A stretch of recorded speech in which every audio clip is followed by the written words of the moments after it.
अस्सलाम वालेकुम रहमतुल्लाहि व बरकातुहू।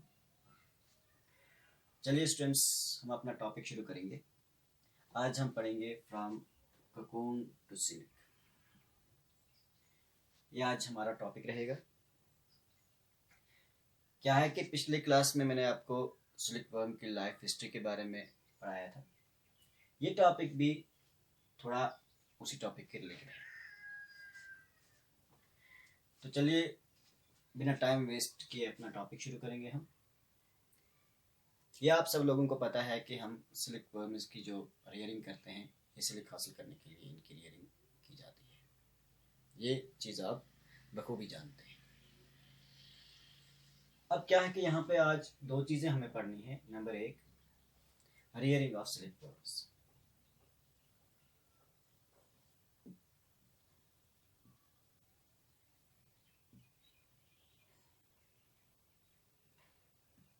Rearing of silk worms. फिर फीमेल सिल्क मॉथ जो है, इससे एग्स लेते हैं। Female silk moth lays hundreds of eggs। तो इससे hundreds of eggs लिए जाते हैं। फिर क्या है कि इन eggs को हम किसी साफ कपड़े में या क्लीन पीस ऑफ पेपर पे स्टोर करके रखते हैं।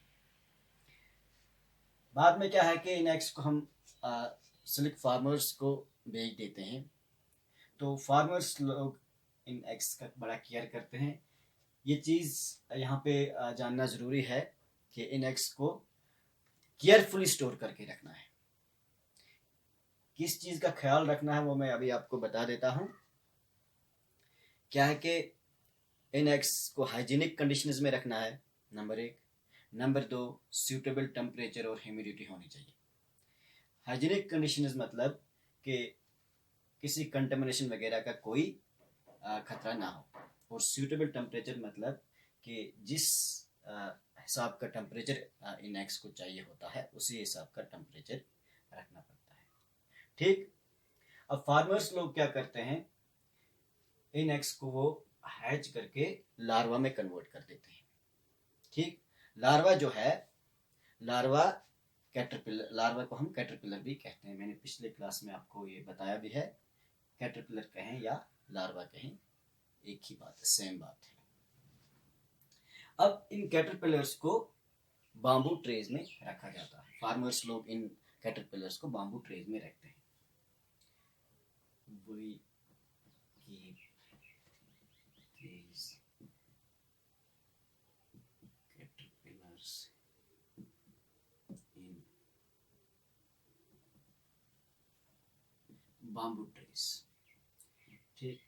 लेकिन ये काम उसी समय हम करते हैं जब मलबरी क्रॉप रेडी होती है, और वहाँ पे हम मलबरी लीव्स भी रख देते हैं बाम्बू ट्रेज में, क्योंकि मलबरी लीव्स पे ही ये फीडिंग करते हैं और दिन रात ये मलबरी लीव्स को खाते हैं।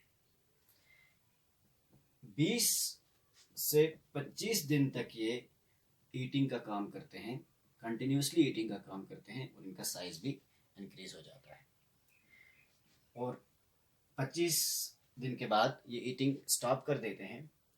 तब क्या है कि इनको शिफ्ट किया जाता है बाम्बू ट्रे के एक टाइनी चैम्बर में।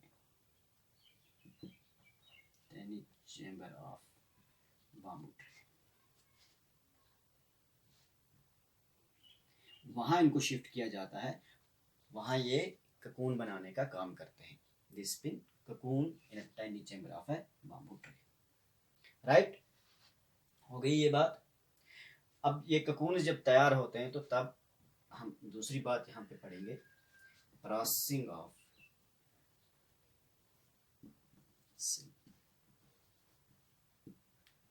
प्रोसेसिंग। अब इन ककून्स को हम जमा करके लाते हैं, कलेक्ट करके लाते हैं। पाइल्स ऑफ ककून्स हमें उस वक्त चाहिए होते हैं। पाइल्स ऑफ ककून्स की हमें ज़रूरत होती है सिल्क के लिए। फिर क्या है कि इन ककून्स को या तो हम सन टेम्परेचर में रखते हैं या फिर बॉयल करते हैं। अगर ऐसा भी नहीं तो इन्हें स्टीम में एक्सपोज किया जाता है, स्टीम देते हैं। ऐसा क्यों करते हैं क्योंकि ये सिल्क फाइबर्स जो इन कोकून से हमें सेपरेट करने हैं, अलग करने हैं, सन टेम्परेचर में रखने से या बॉयल करने से या स्टीम देने से ये सिल्क सेपरेट करने का काम इजी हो जाता है। सिल्क फाइबर्स को जो हम इनसे सेपरेट करते हैं, ये काम बड़ा इजी हो जाता है। तो अपना काम इजी करने के लिए हम ऐसा करते हैं। जब सिल्क फाइबर्स अनवाइंड कर लेते हैं इन कोकून से, तो इस चीज को हम यहाँ पे रीलिंग कहते हैं। Reeling, unwinding of silk fibres from cocoons. ठीक, unwinding of silk fibres from cocoons. ये जो कोकून से सिल्क फाइबर्स को अनवाइंड किया जाता है, इसको हम रीलिंग कहते हैं। मैंने आपको पिछले क्लास में बताया भी था रीलिंग के बारे में, लेकिन वहाँ उस वक्त हम नहीं पढ़ पाए, तो आज यहाँ पे मैंने रीलिंग के बारे में आपको बात समझा दी। अब क्या है कि ये जो हमारे पास ये सिल्क जो जमा हो जाता है, फिर इस सिल्क को क्या करते हैं हम थ्रेड्स, सिल्क थ्रेड्स में कन्वर्ट करते हैं। अब वीवर्स लोगों का काम यहाँ पे शुरू होता है। वीवर्स लोग क्या करते हैं, इन सिल्क थ्रेड्स को सिल्क क्लॉथ्स में कन्वर्ट कर देते हैं, सिल्क क्लॉथ्स बनाते हैं इन सिल्क थ्रेड्स को। लेकिन एक बात रीलिंग के बारे में अभी आपको मैं और भी कहूँ कि रीलिंग मशीन्स के जरिए भी की जाती है। अब ये एक काम है और ये प्रोसेसिंग एक दूसरा काम है।